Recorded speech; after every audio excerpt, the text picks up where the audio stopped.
Level 1, the ferry boy. You are 16 years old, Staten Island, 1810. Your father hauls freight and passengers across the harbor in a flat scow, and it barely feeds the family. You quit school at 11, you can barely write your own name, and you never will write it well. Numbers you understand, letters you don't need. Your mother lends you $100 to buy your own boat. She makes you a deal first. Clear an acre of rocky field by hand before she'll hand over the money. You clear it in a single day. You take the loan, you buy the boat. Within the year, you've paid her back and bought a second one. Other ferrymen on the harbor charge whatever the wind will bear. You undercut every one of them. You work nights nobody else will work. Storms nobody else will cross. The harbor starts calling you a name you'll wear for the rest of your life. Commodore.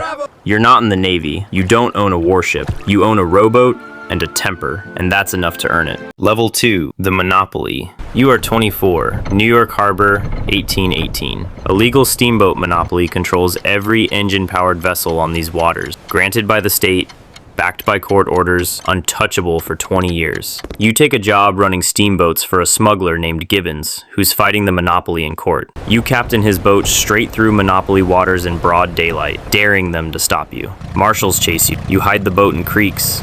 You disguise it. You keep running the route while lawyers argue upstairs in Washington. 6 years the case grinds through the courts.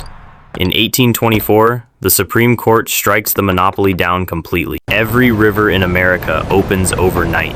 You didn't argue a single word of that case. You just kept the engine running until the law caught up to you. Level 3, the price war. You are 35, New York, 1829. You run your own line now. A rival controls the Hudson River route to Albany and charges $3 a ticket. You drop yours to $1, then to nothing. Free passage, cabin included, just to bury him. You make your money instead on the bar and the freight hold, and it works. He folds within the season and pays you to leave the river alone. You take the payout, and you take it as a lesson, not a retirement. Every route after this follows the same shape. Find the fat monopoly. Undercut it until it screams. Let it buy you off, or let it die. Either way, you win. Level 4, the Golden Coast. You are 53, New York, 1849. Gold has been found in California, and half the country wants to get there yesterday. The established route runs ships to Panama, mules and canoes across the jungle, then a second ship north. It's slow, filthy, and every operator on it is getting rich, charging desperate men whatever they'll pay.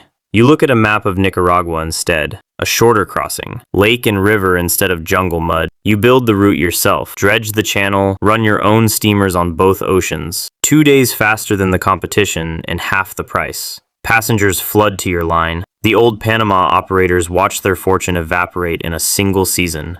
You didn't discover Nicaragua. You just noticed nobody else had bothered to look at the map properly. Level 5, the empty throne. You are 59, New York, 1853. You take your family on a European tour aboard your own steam yacht, the largest private vessel anyone has ever built. While you're at sea, your business partners quietly rewrite the Nicaragua contracts and cut you out of your own company. You return to New York and you don't sue. You don't shout. You write one letter. Gentlemen, you have undertaken to cheat me. I won't sue you, for the law is too slow. I'll ruin you. You launch a rival line at a loss, undercut every fare they offer, and bleed them dry within 2 years. They come crawling back with a settlement. You take the money, and you take the company anyway. Level 6, the old man's turn. You are 70, New York, 1864. You've spent 50 years and a fortune building the largest shipping empire on the American coast, and you decide it's already obsolete. Railroads are eating distance the way your steamboats once ate the harbor monopoly. Most men your age are counting their money and dying quietly. You sell your entire fleet and pour everything into a rusted, mismanaged little line called the New York and Harlem Railroad. Your own sons think you've finally lost your mind. The stock is a joke on Wall Street. You buy it anyway, block by block, until you own it outright. Level 7, the corner. You are 70 still, New York, 1864. A group of speculators short your Harlem stock, betting the price will collapse. You quietly buy every share they're selling, more shares than the company has actually issued. When they go to cover their bets, there's nothing left to buy. You corner the entire market. You set the price yourself. One speculator on the losing end is the mayor of New York. He pays what you ask. This isn't the first time you've done this to short sellers betting against you.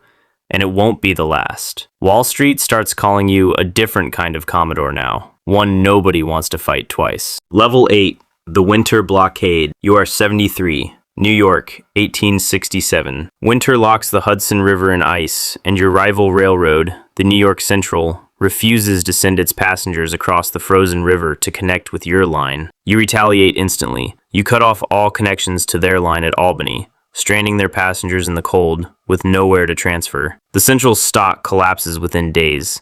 Its owners come to you within the week, offering to sell. You buy control of the New York Central for a fraction of what it was worth a month earlier. You didn't fight this war with soldiers. You fought it with a train schedule and a New York winter, and it worked exactly the same. Level 9, the merger. You are 75. New York, 1869. You combine the Hudson River Line and the New York Central into a single unbroken railroad from New York City to Buffalo. Before this, passengers and freight changed trains 4 separate times along that route, losing days at every transfer. You tear that inefficiency out by force, laying new track, building new bridges, forcing every line in your path to sell or merge or die on the vine beside you. You build Grand Central Depot in Manhattan as the new terminus, the largest train shed on the continent. Reporters ask if you did all this for the public good. You tell them you didn't build a railroad to serve the public. You built it to make money, and if it happens to serve the public along the way, that's their good fortune, not your intention. Level 10, the empty chair. You are 76. New York, 1870. Your first wife dies after 55 years of marriage, most of them spent watching you work while she raised 13 children, largely alone. Within a year, you remarry, a cousin 40 years younger than you, and your own children start circling the family fortune like it's already been divided. Most of your sons you consider soft, unfit to hold what you've built. One son in particular, quiet and overlooked his whole life, is the only one you trust with the ledgers. You start handing him the real weight of the empire, while the rest of the family assumes you're simply getting old and sentimental. You are not getting sentimental. You are choosing. Level 11, the reckoning. You are 82, New York, 1876. Your body is failing the way every body eventually fails. Even one that spent 60 years outworking men half its age. You call your lawyers and rewrite the will one final time. 95% of the fortune, over $100 million, goes to one son. The rest of the family, 13 children and dozens of grandchildren, split what remains. And most of them get far less than they believe they deserve. You've spent your whole life building something too large to hand out in even pieces. And you refuse to let sentiment carve it apart, the way you refuse to let sentiment slow you down on the harbor at 16. Level 12, the last account. You are 82 still. New York, January 1877. Your kidneys are failing. Your body swells with fluid it can no longer clear. Newspapers camp outside the house for updates because your fortune is now the largest ever assembled by a single American. Larger than the entire United States Treasury holds in cash. You lie in bed and ask for hymns to be sung in the next room. You built an empire out of a rowboat, 100 borrowed dollars, and a refusal to ever let another man set a price you didn't control. On the 4th of January, you close your eyes for the last time. The will is contested within days. The family you tried to hold together with a single signature spends the next decade tearing each other apart in court over what you left behind. The empire outlives the peace you tried to build around it, and now you are history.